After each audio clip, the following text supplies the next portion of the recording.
अगर आप भी चाहते हैं बिट्टू मलंगिया इंटरटेनमेंट का ऑडियो वीडियो सबसे पहले आप तक पहुंचे, तो लाल बटन को दबाकर चैनल को सब्सक्राइब करें और बेल आइकन दबाना ना भूलें।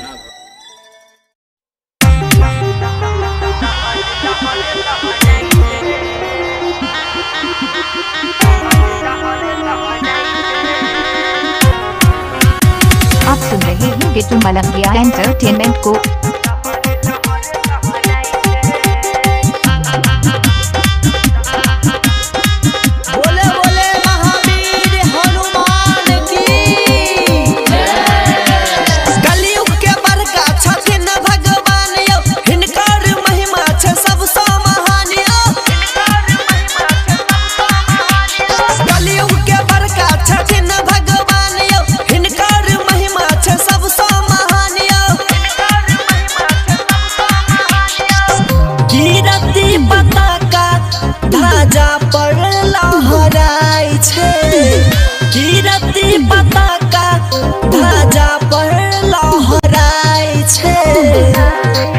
बजरंग बली के झंडा लहर लहर लहर लहराई छे।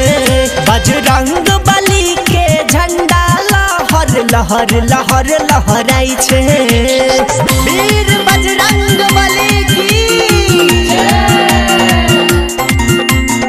अभी आप सुन रहे हैं जय श्री कैसेट कंपनी की प्रस्तुति। डीजे बिट्टू मलंगिया मधुबनी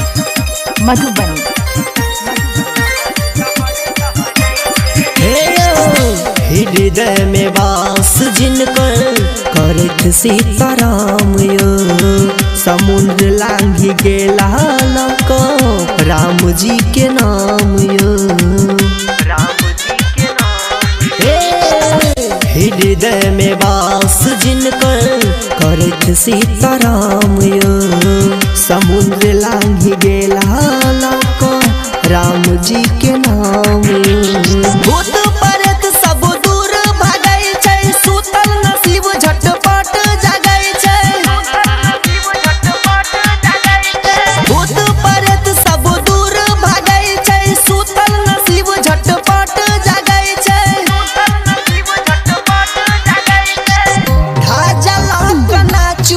बंद किस्मत बहराई छै। धाजा लग नाचू बंद किस्मत बहराई छै। बजरंग बली के झंडा लहर लहर लहर लहराई छे।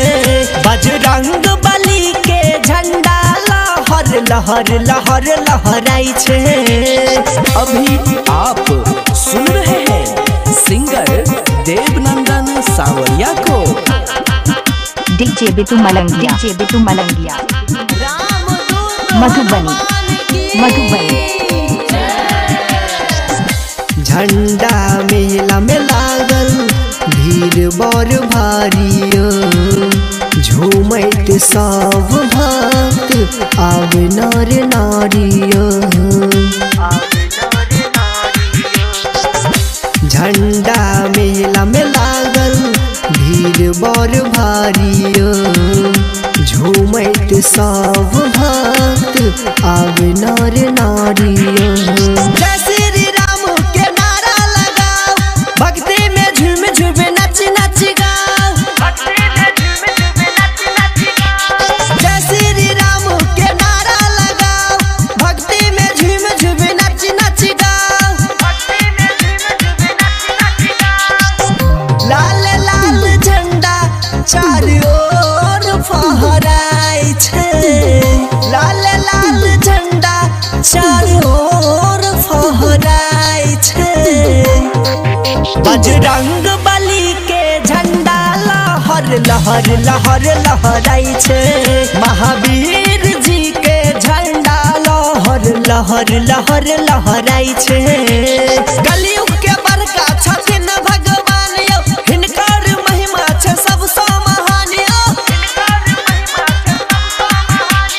कलयुग के बड़का छथिन भगवान यो, हिनकर महिमा छे सबसे महान यो। कीरति पताका